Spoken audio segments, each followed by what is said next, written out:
స్తోత్రము స్తుతి స్తోత్రము స్తుతి గీతమునే పాడేదను. స్తుతి స్తోత్రము స్తుతి స్తోత్రము స్తుతి గీతముని పాడేదను. కన్నీటి ప్రార్థనను నీ వాక్య పరిచర్యను కన్నీటి ప్రార్థనను నీ వాక్య పరిచర్యను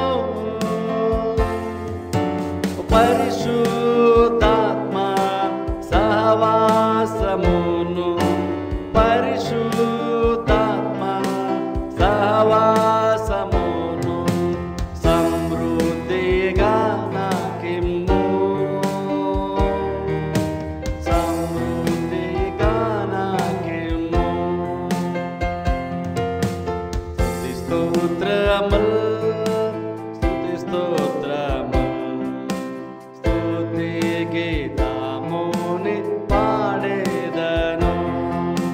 స్తుతి స్తోత్రములు స్తుతి స్తోత్రములు స్తుతి గీతముని పాడేదను. నా ప్రభువా నా రక్షకా నా ప్రభువా నా రక్షకా నీకే నా అర్పణ నీకే నా అర్పణ. స్తుతి స్తోత్రము స్తుతి స్తోత్రము స్తుతి గీతముని పాడేదను. స్తుతి స్తోత్రము స్తుతి స్తోత్రము స్తుతి గీతముని పాడేదను. స్తుతి స్తోత్రము స్తుతి స్తోత్రము స్తుతి గీతముని పాడేదను.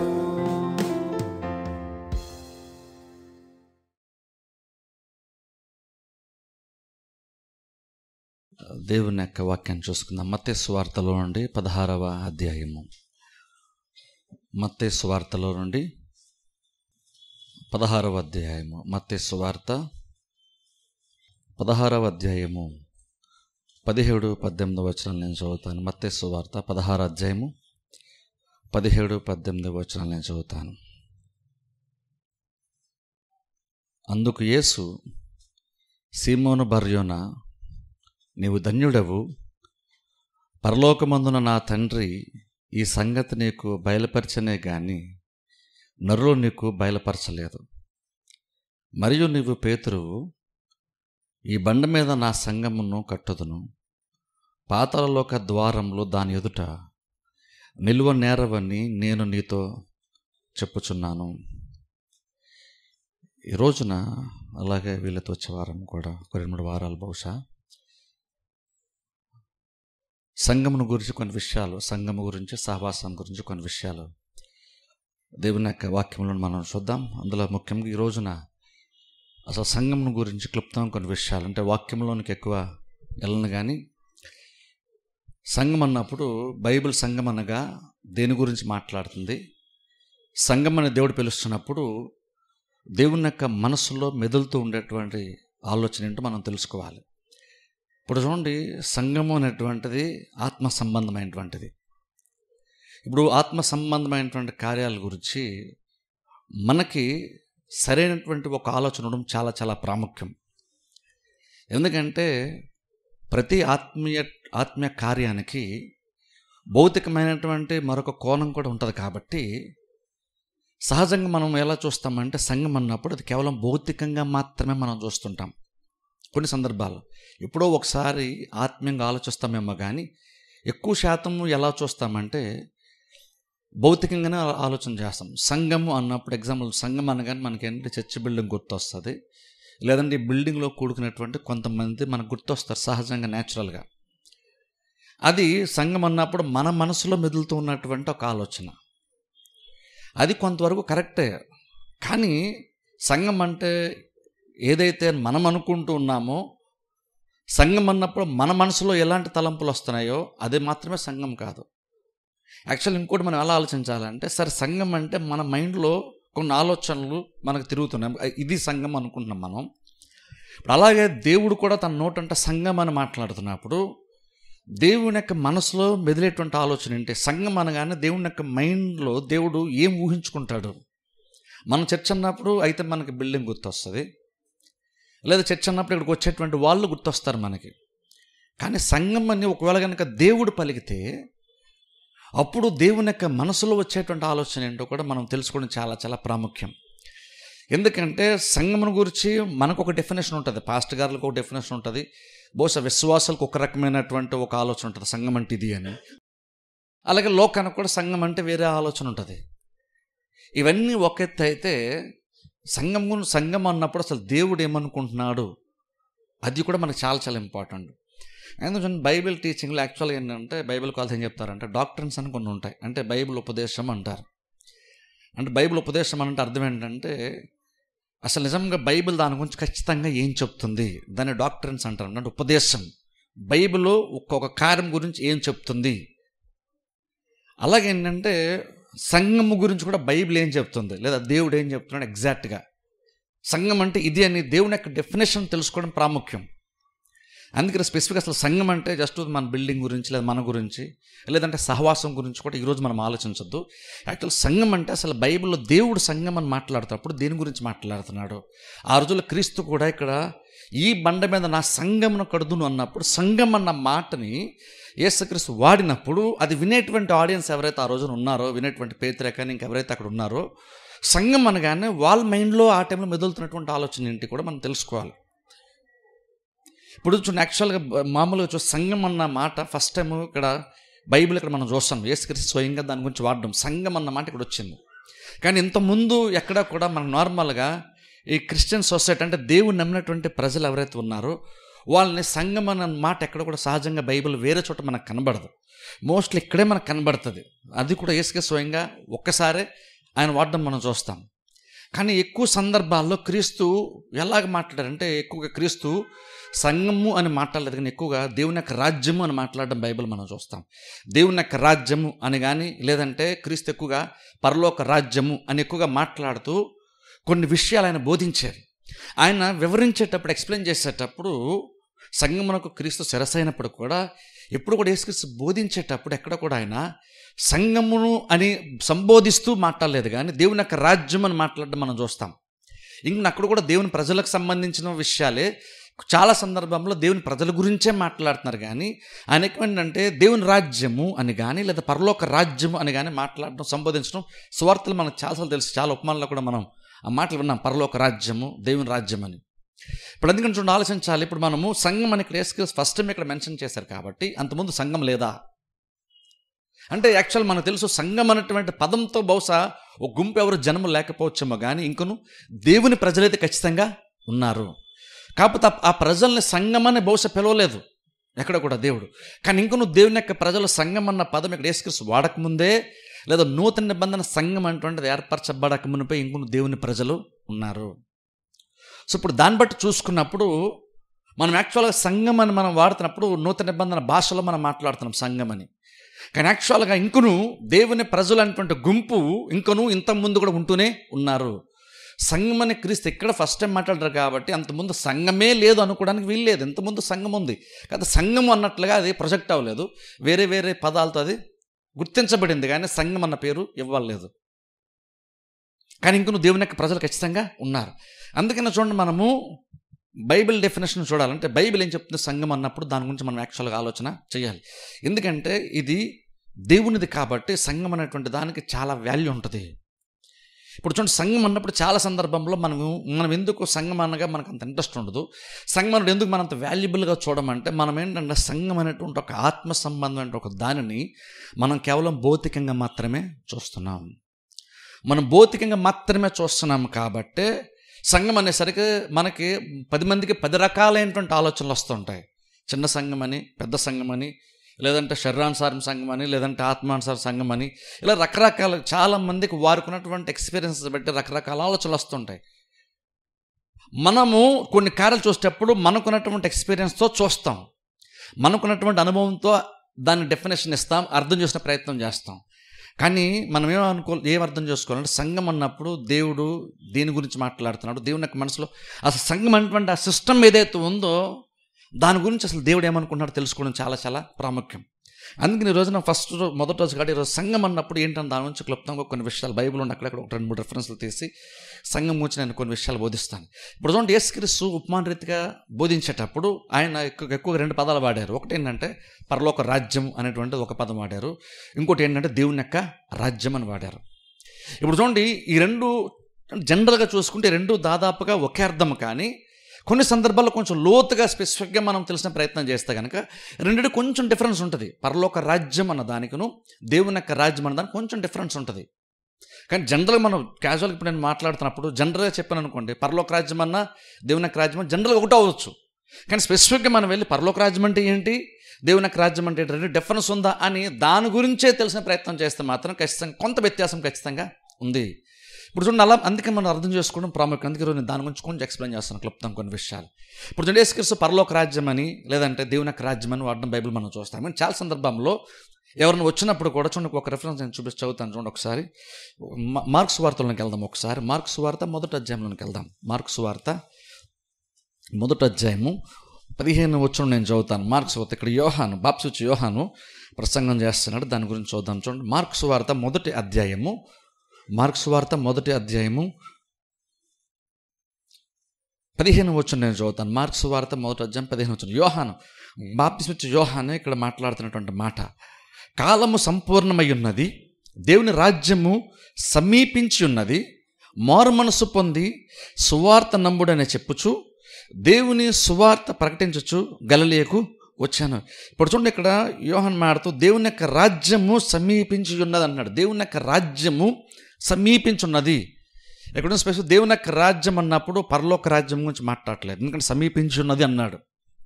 సమీపించున్నది అన్నాడు కాబట్టి ఇక్కడ యాక్చువల్గా పరలోక రాజ్యం గురించి మాట్లాడలేదు, కానీ దేవుని యొక్క రాజ్యం అంటున్నాడు. ఇప్పుడు చూడండి, ఒక విషయం చెప్తాను చూడండి. దేవుని యొక్క రాజ్యము లేదా ఫస్ట్ ఆఫ్ ఆల్ పరలోకం చెప్తాను. పరలోక రాజ్యం అని మనం అంటున్నప్పుడు బేసిక్ డిఫరెన్స్ ఏంటి, దేవుని యొక్క రాజ్యానికి పరలోక రాజ్యమునకు దేవుని యొక్క రాజ్యమునకు ఉన్న డిఫరెన్స్ ఏంటంటే, పరలోకము అంటున్నప్పుడు లేదా పరలోక రాజ్యం అని మనం అంటున్నప్పుడు మనం యాక్చువల్గా పరలోకం గురించి మనం మాట్లాడుతున్నాం. చాలా సందర్భంలో పరలోక రాజ్యం అన్నప్పుడు యాక్చువల్గా మనం పరలోకం గురించే మాట్లాడుతున్నాం. అది పరలోకంలో ఉంటుంది, అది ఆత్మ సంబంధం ఏంటంటుంది. కానీ ఇంకొను అది కూడా ఒక రాజ్యముగానే దేవుడే మాట్లాడుతున్నాడు. అది ఒక ప్రపంచము అని దేవుడు మాట్లాడట్లేదు. పరలోక ప్రపంచం అంటే పరలోక రాజ్యము అన్న మాట ఉంది అక్కడ. ఇప్పుడు చూడండి, అందుకని అది మనం అర్థం చేసుకోవడం ప్రాముఖ్యం. పరలోకం అనొచ్చు, కానీ పరలోక రాజ్యం అన్న మాట ఎందుకు ఉంది కూడా మనం తెలుసుకోవాలి. బేసిక్ డిఫరెన్స్ ఏంటంటే, పరలోక రాజ్యం అంటే అర్థం ఏంటంటే, పరలోకం అంటే ఒక స్పెసిఫిక్ ఒక ప్లేస్. అది పరలోక రాజ్యం అన్నప్పుడు అదొక స్థలము, అది పరలోకంలో ఉంది, అది ఒక ప్లేసు. ఆ ప్లేసులో దేవుడే ఉన్నాడు, దేవుడే సర్వాధికారిగా ఉంటూ దేవుడే ఆ పరలోక రాజ్యం అంటే ఆ ప్లేస్ని, ఆ స్థలాన్ని ఆయనే పరిపాలిస్తూ ఉంటాడు. అది పరలోక రాజ్యము. మనం పరలోక రాజ్యం అన్నట్టు దేని గురించి మాట్లాడుతుంటే పరలోకంలో ఉన్నటువంటి రాజ్యం గురించి మాట్లాడుతున్నాము. కానీ ఇంకొను అది కూడా ఒక రాజ్యమే. ఈ భూలోకంలో అనేక రాజ్యాలు ఉన్నట్లుగా పరలోకం అంటే కూడా ఒక ప్లేస్ ఉంది, అది కూడా ఒక రాజ్యముగానే దేవుడు పరలోకం గురించి మనకు చెప్తున్నాడు ఆయన. అలా మారుతూ ఆ పరలోక రాజ్యంలో కూడా దేవుడు పరిపాలిస్తున్నాడు. అంటే రకం పరలోకం అన్న అంటే ఏం చెప్పొచ్చు అంటే, అది పరలోకం ఉన్నట్టు ఒక స్థలము, అక్కడ దేవుడు రాజుగా ఉండి ఆయన పరిపాలిస్తూ తన అధికారాన్ని చలాయిస్తూ ఉండేటువంటి ఒక స్థలం అని మనం చెప్పచ్చు. ఇప్పుడు చూడండి, అది అక్కడ పరలోకము అంటే అర్థం ఏంటంటే, అక్కడ ఇంకా దేవుడు తప్ప ఇంక వేరే వాళ్ళు ఎవరు పరిపాలించేటువంటి వారు లేరు అక్కడ. ఇంకొక స్పెషాలిటీ ఏంటి, పరలోక రాజ్యం యొక్క స్పెషాలిటీ ఇంకోటి ఏంటంటే, అక్కడ 100% దేవుని యొక్క రాజ్యమే అక్కడ నడుస్తుంది. అక్కడ దేవుని యొక్క రూల్సే నడుస్తాయి. పరలోక రాజ్యం అన్నప్పుడు అదొక ప్లేస్. యాక్చువల్గా మనం చెప్తున్నాం పరలోక రాజ్యం అని అంటున్నప్పుడు ఒక ప్లేస్ గురించి మనం మాట్లాడుతున్నాం. అది పరలోకంలో ఉంది. ఆ ప్లేస్లో దేవుడు రాజుగా ఉండి దేవుడు పరిపాలిస్తున్నాడు. ఇంక వేరే ఎవరు పరిపాలించారు, అక్కడ దేవుడు మాత్రం పరిపాలిస్తాడు. ఆయన పరిపాలనకి ఎదురన్నటువంటిది ఇంక అక్కడ ఏది కూడా ఉండదు. అంటే పరిపూర్ణంగా అక్కడ దేవుని యొక్క రాజ్యము, దేవుని యొక్క చట్టము, దేవుని యొక్క నియమములు, దేవుని యొక్క రూల్సే అక్కడ నడుస్తాయి. దానికి ఇంకా వ్యతిరేకంగా వచ్చేటువంటిది ఏది కూడా అక్కడ ఉండదు. 100% ఆయనే ఉంటాడు, ఆయన మాత్రమే పెత్తనం చల్లేస్తాడు అక్కడ. అది ఒక స్థలం అది. కానీ మనము దేవుని యొక్క రాజ్యం అని అంటున్నప్పుడు అది స్పెసిఫిక్ ఒక ప్లేస్ గురించి మనం మాట్లాడట్లేదు. దేవుని యొక్క రాజ్యం అన్నప్పుడు ఒక ప్లేస్ గురించి మనం మాట్లాడట్లేదు. కానీ దేవుడు అధికారాన్ని చలాయించేటువంటి ఒక సిట్యువేషన్ గురించి మనం మాట్లాడుతున్నాం దేవుని యొక్క రాజ్యం అన్నప్పుడు. నేను ముందు ఇంకా చెప్తాను, మీకు కొంచెం క్లియర్గా అర్థమవుతుంది. పరలోక రాజ్యం అన్నప్పుడు ఒక ప్లేస్ గురించి మాట్లాడాలి. స్పెసిఫిక్ పరలోకం అన్నప్పుడు ఒక ప్లేస్. ఆ ప్లేస్లో దేవుడే రాజుగా ఉంటాడు, ఆయనే పరిపాలిస్తాడు. ఆయన అక్కడ తిరగలేదు. అక్కడ ఆయన పరలోక రాజ్యంలో ఆయన అనుకున్నటువంటి ఒక దానికి వ్యతిరేకంగా జరిగేటువంటిది అంటూ పరలోకంలో అసలు లేదు. అక్కడ డోకాలు లేదు. అక్కడ ఆయన మాటను కాదనేవారు పరలోక రాజ్యంలో ఎవరు లేరు. ఆయన రూల్కి, ఆయన పరిపాలనకి అక్కడ ఎదురు లేదు. అది ఒక ప్లేసు, అక్కడ ఆయన మాత్రమే సంపూర్ణంగా పరిపాలిస్తాడు. అది పరలోక రాజ్యం. కానీ దేవుని యొక్క రాజ్యం మనం అంటున్నప్పుడు ఇక్కడ ఏదో స్పెసిఫిక్ ఒక ప్లేస్ గురించి మనం మాట్లాడలేదు, కానీ దేవుని యొక్క పరిపాలన గురించి మనం మాట్లాడుతాం. అంటే దేవుని యొక్క రూల్ గురించి మాట్లాడుతున్నాం, దేవుని యొక్క అధికారం గురించి మాట్లాడుతాం. కానీ స్పెసిఫిక్ ఒక ప్లేస్ గురించి మనం యాక్చువల్గా మాట్లాడలేదు. ఎందుకు చూడండి, రాజ్యము చేయుచున్నాడు అంటాం. రాజ్యం అంటే అర్థం ఏంటంటే ఆయన తన అధికారాన్ని చలాయిస్తాడని అర్థం. రాజ్యం అన్నప్పుడు జనరల్ ఒక ప్లేస్ కింద కూడా వస్తుంది రాజ్యం అన్నప్పుడు. కానీ రాజ్యము చేస్తున్నాడు అనే ఒక క్రియ గురించి మనం మాట్లాడుతున్నప్పుడు రాజ్యం చేయడం అర్థం ఏంటంటే ఒక రాజ్యాన్ని తయారు చేయడం అని కాదు, ఒక ప్లేస్ని తయారు చేయడం కాదు, తన పరిపాలనని ఆయన లేదా తన అధికారాన్ని చలాయించేటువంటి దాన్ని రాజ్యము చేస్తున్నాడు అంటాం. అలాగా దేవుని రాజ్యం అన్నప్పుడు బేసిక్ అర్థం ఏంటంటే ఇదేదో స్పెసిఫిక్గా మనం ఒక ప్లేస్ గురించి మాట్లాడలేదు. దేవుడు ఎక్కడెక్కడైతే తన అధికారాన్ని చలాయిస్తూ ఉంటాడో అది దేవుని యొక్క రాజ్యము. ఇక్కడ అందుకని ఇక్కడ యోహాను మాట్లాడుతున్నప్పుడు యేసుక్రీస్తు వచ్చేస్తున్నాడు కాబట్టి, యోహాను యేసుక్రీస్తుకి మెస్సేజ్కి మార్గాన్ని సిద్ధపరుస్తున్నాడు కాబట్టి వచ్చి దేవుని యొక్క రాజ్యం సమీపించి ఉన్నది అంటున్నాడు. దేవుని యొక్క రాజ్యం వస్తుంది అంటలేదు, లేదా రాబోతుందంటే దేవుని యొక్క రాజ్యం సమీపించి ఉన్నది అంటున్నాడు. అంటే ఆయన ఏదో తిరిగి రెండో రాకడ గురించి మాట్లాడలేదు, మొదటి రాకడే. కానీ దేవుని యొక్క రాజ్యం సమీపించున్నదన్న మాట ఎందుకు అంటున్నాడు అంటే దేవుని యొక్క రాజ్యం అని ఇక్కడ అంటున్నాడు. అంటే అర్థం ఏంటంటే దేవుడు చాలా క్లియర్గా తన అధికారాన్ని లేదా దేవుడు ఇక్కడ ఈ భూమిని డామినేట్ చేసేటువంటి ఒక టైం వచ్చేసిందని చెప్తున్నాడు ఇక్కడ యోహాను. అది వచ్చేసింది అంటే దేవుడు తన అధికారాన్ని పరిపూర్ణంగా చలాయించేటువంటి ఒక సిట్యువేషన్ వచ్చేసింది, ఒక సందర్భం వచ్చేసింది. కాబట్టి మీరు అందరూ కూడా మీరు మారు మనసు పొందండి అని చెప్తున్నాడు. ఇప్పుడు చూడండి, ఇంకొక వాక్య భాగం చూద్దాం. చూడండి ఒకసారి యోహాను సువార్తలోకి వెళ్దాం. యోహాను సువార్త 3వ అధ్యాయం. ఇక్కడ నికోదేము గురించి మనం చూస్తున్నాం. యోహాను సువార్త 3వ అధ్యాయము. యోహాను సువార్త 3వ అధ్యాయము. యోహాను సువార్తలో ఉండే 3వ అధ్యాయము 3వ వచనం నేను చదువుతాను. యోహాను సువార్త 3వ అధ్యాయము 3వ వచనం. అందుకు యేసు అంటే నికోదేముతో యేసుకి అంటున్నారనమాట, ఒకడు క్రొత్తగా జన్మించితేనే కానీ అతడు దేవుని యొక్క రాజ్యమును చూడలేడని నీతో నిశ్చయముగా చెప్తున్నాను. ఒకడు క్రొత్తగా జన్మించితేనే కానీ అతడు దేవుని రాజ్యమును చూడలేడని నీతో నిశ్చయముగా. అక్కడ చూడండి మాట్లాడుతున్నప్పుడు ఇందడేమో యోహానేమో మారుమనసు పొందండి అంటున్నాడు. ఇక్కడ కూడా మరలా ఇంకా దేవుని యొక్క రాజ్యం గురించి మాడితే ఇక్కడ మనం చూస్తే ఏమన్నాడంటే దేశకు నికోదేము ఏమంటాడు, నువ్వు క్రొత్తగా జన్మిస్తేనే కానీ నువ్వు దేవుని యొక్క రాజ్యంలో నువ్వు ప్రవేశించలేవు. ఇప్పుడు ఇక్కడ పరలోకం అని కూడా కాదు, ఇక్కడ పరలోకం అని అర్థం కూడా వస్తుంది. ఎందుకంటే దేవుని నమ్మితే మనం పరలోకం అల్టిమేట్గా వెళ్తాం. కానీ ఇక్కడ వేసుకు స్పెసిఫిక్గా పరలోకం గురించి మన దేవుని యొక్క రాజ్యంలో ప్రవేశించలేడు అన్న మాట ఇక్కడ అంటే అర్థం ఏంటంటే ఇప్పుడు చూడండి, నార్మల్గా చూడండి, మనము బాప్సం తీసుకున్నామని చెప్పుకున్నా, లేదా రక్షణ పొందామని చెప్పుకున్నా, లేదా దేవుని నేను రక్షకుడు అంటే యేసుక్రీస్తు విశ్వాసం ఉంచానని మనం చెప్పుకున్నా, బేసిక్ ఇవన్నీ కూడా ఏంటి, మారు మనసు పొందడము, లేదంటే దేవుడు రాజ్యం చేసిన మీరు సిద్ధపడండి, మారు మనసు పొందండి, లేదంటే రక్షణ పొందండి, లేదా ఇక్కడ యేసుకు చెప్తున్నాడు తిరిగి జన్మించండి అని చెప్తున్నా. బేసిక్ ఇవన్నీ ఏంటంటే ఇక్కడ యేసుక్రీస్తు నికోదేముతో తిరిగి జన్మించమని మాట్లాడుతున్నప్పుడు తిరిగి జన్మించడం అనేటువంటిది ఒక గురిగా పెట్టి నువ్వు తిరిగి జన్మించని చెప్పడం కాదు. ఇక్కడ తిరిగి జన్మించాలని ఎందుకు చెప్తున్నారంటే నువ్వు దేవుని యొక్క రాజ్యాన్ని చూడాలి అంటే దేవుని యొక్క రాజ్యం చూడడానికి నిన్ను చూసేట్టుగా చేసేది ఏంటంటే ఒక మీన్స్ ఉంది, ఒక మార్గం ఉంది. ఆ మార్గం నువ్వు తిరిగి జన్మిస్తే అప్పుడు నువ్వు దేవుని యొక్క రాజ్యం నువ్వు చూస్తావు, లేదా నువ్వు మారు మనసు పొందితే నువ్వు దేవుని యొక్క రాజ్యంలో ప్రవేశిస్తావు. అంటే బేసిక్గా బాప్సమే కానీ లేదా రక్షణ పొందడం లేదా విశ్వాసాన్ని మనం వేసుకుని రక్షణ ఒప్పుకోవడం, ఇవన్నీ ఏవైతే రకరకాల కార్యాలు ఉన్నాయో బైబిల్ మనం చూస్తుంటే దేవుని నమ్ముకోవడం, లేదా మారు మనసు పొందడం, లేదా తిరిగి జన్మించడం, ఇవన్నీ ఏవైతే దేవుని నమ్ముకోవడం, ఇవన్నీ ఏవైతే ఉన్నాయో ఇవన్నీ కూడా బేసిక్గా దేనికి అంటే కేవలము తిరిగి జన్మించడం కోసం జన్మించడం కాదు, లేదా బాప్సం తీసుకునే ఉద్దేశంతో బాప్సం తీసుకుంటామని కాదు. ఇవన్నీ బేసిక్ అంటే మనకు దేవుని యొక్క రాజ్యంతో కనెక్ట్ చేసేటువంటి కార్యాలు. ఇవన్నీ కూడా తిరిగి జన్మించడం అన్నా, లేదంటే మీరు మారుమనసు పొందనని యోహాను చెప్తున్నా, లేదంటే బైబిల్ ఇంకా వేరే వేరే చోట ఎక్కడైనా సరే యేసుక్రీస్తుని రక్షకుడు నమ్మండి అని బైబిల్ వేరే చోట ఎక్కడైనా మనం చూసినా, ఇవన్నీ ఏంటి అంటే ఇవన్నీ అల్టిమేట్గా ఏంటంటే తిరిగి జన్మించడమే ఉద్దేశం కాదు. తిరిగి జన్మించడం గురించి బైబిల్లో ఉంది, రక్షణ పొందడం గురించి బైబిల్లో ఉంది, మారుమనసు పొందడం గురించి బైబిల్లో ఉంది. ఇలా చాలా ఉన్నాయి. ఈ అనుభవాలు ఏవైతే ఉన్నాయో, తిరిగి జన్మించడము, రక్షణ పొందటము, యేసుక్రీస్తుని నమ్ముకోవడము, ఇవన్నీ ఏవైతే ఉన్నాయో, మారుమనసు పొందడం, ఇవన్నీ ఏవైతే ఉన్నాయో, ఇవన్నీ ఏంటంటే ఆ కార్యముల కొరకే దాన్ని మనం చేస్తున్నాం కాదు. తిరిగి జన్మించాలి కాబట్టి తిరిగి జన్మిస్తున్నాం కాదు, దేవుని యొక్క రాజ్యం చూడాలి కాబట్టి తిరిగి జన్మించమని క్రీస్తు ఇక్కడ చెప్తున్నారు. అలాగే మెస్సియాను ఎందుకు నమ్మాలంటే, నువ్వు దేవుని యొక్క రాజ్యంలో ప్రవేశించాలంటే నువ్వు రక్షకుని నమ్మాలి. మారుమనసు ఎందుకు పొందాలంటే, మారుమనసు అంటే ఎక్స్పీరియన్స్ కోసం మారుమనసు కాదు. దేవుని రాజ్యంలో ప్రవేశించాలి అంటే నీకు మారుమనసు అవసరం. అంటే బేసిక్ ఇవన్నీ ఏంటి అంటే, నిన్ను దేవుని యొక్క పరిపాలన కిందకి, దేవుని యొక్క రాజ్యంలోనికి నిన్ను నడిపించి చేర్చేటువంటి కార్యాలు ఇవన్నీ కూడా. మారుమనసు లేదా క్షమాపణ లేదా రక్షణ, ఇవన్నీ కూడా ఏంటంటే నిన్ను అల్టిమేట్ దేవుని యొక్క రాజ్యంలో చేర్చేటువంటి కార్యాలు. రకరకాల ఎక్స్పీరియన్స్ అవ్వచ్చు, వేరు వేరు అనుభవాలు అవ్వచ్చు, కానీ ఇవన్నీ గురి ఏంటి అంటే మాత్రము దేవుని యొక్క రాజ్య వారసులు ఉండడమే గురి. ఇప్పుడు అందుకే చెప్తాను చూడండి ఇక్కడ. అంటే అర్థం ఏంటంటే యాక్చువల్గా నిన్ను చర్చిలోనికి తీసుకొని రావడం దేవుని యొక్క ఉద్దేశం కాదు. యాక్చువల్గా చర్చితో కనెక్ట్ చేయడం కాదు దేవుని యొక్క ఉద్దేశం. ఇప్పుడు తిరిగి జన్మించడము, మారుమనసు పొందడము, రక్షణ పొందడం, ఇవన్నీ కూడా దేవునితో కనెక్ట్ చేసేటువంటి కార్యాలు, నిన్ను దేవుని యొక్క రాజ్యంలోనికి చేర్చేటువంటి కార్యాలు, దేవుని యొక్క పరిపాలన కిందకు నేను తీసుకొచ్చేటువంటి కార్యాలు ఇవన్నీ కూడా. ఇప్పుడు అలా చూసుకున్నప్పుడు ఇప్పుడు సంఘం అంటే కూడా ఒకటి ఉంది చూసారా.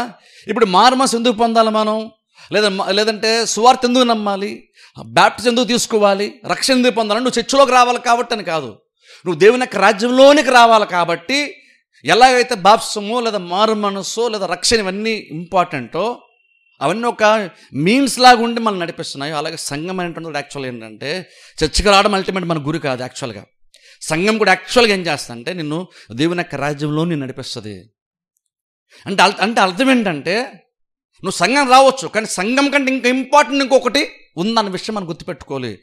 సంఘమే మన అల్టిమేట్ గోల్ కాదు, చర్చిలోకి రావడం మనకి పర్పస్ కాదు. ఇక్కడ మనం బాప్టిజం తీసుకుంటాం, ఎందుకని బాప్టిజం తీసుకోవాలి కాబట్టి బాప్టిజం తీసుకున్నాను కాదు, దాని ద్వారా రక్షణ పొందుతున్నాం, రక్షణ ద్వారా దేవుని యొక్క రాజ్య వారసులుగా మనం ఉంటున్నాం. అది గురిగా పెట్టుకొని మారుమనసు పొందుతున్నాం, దాన్ని గురిగా పెట్టుకొని మనము రక్షణ పొందుతున్నాం, దాన్ని గురిగా పెట్టుకొని బాప్టిజం తీసుకుంటున్నాం.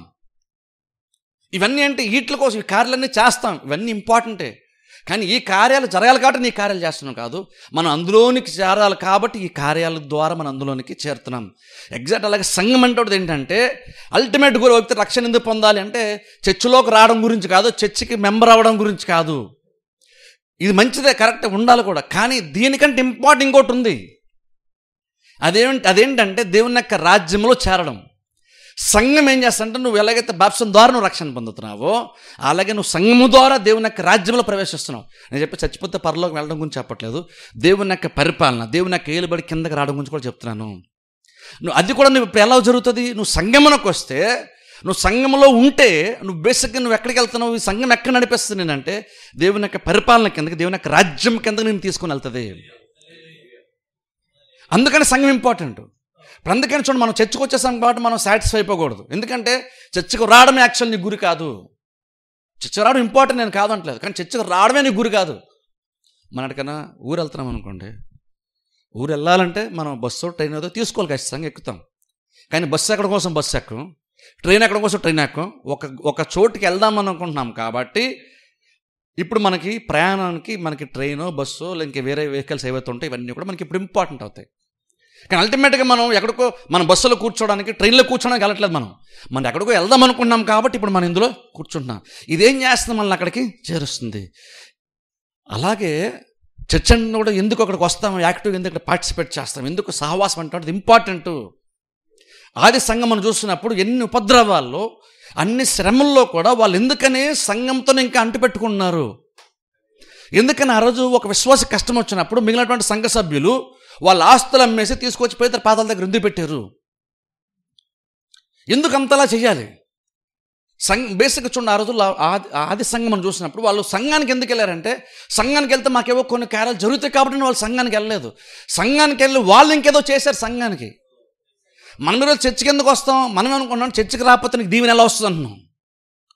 చర్చికి రాకపోతే నీకు ఇంకా అది ఎలా జరుగుతుంది, ఇది ఎలా జరుగుతుంది, నువ్వు చర్చికి రాకపోతే నీ కోసం ఎవరు ప్రార్థన చేస్తారు, మనం ఎలా చెప్తున్నాం అంటే బేసిక్గా చెప్తున్నాం చర్చ్ నీకు ఏది వస్తుందని చెప్తున్నాం మనం.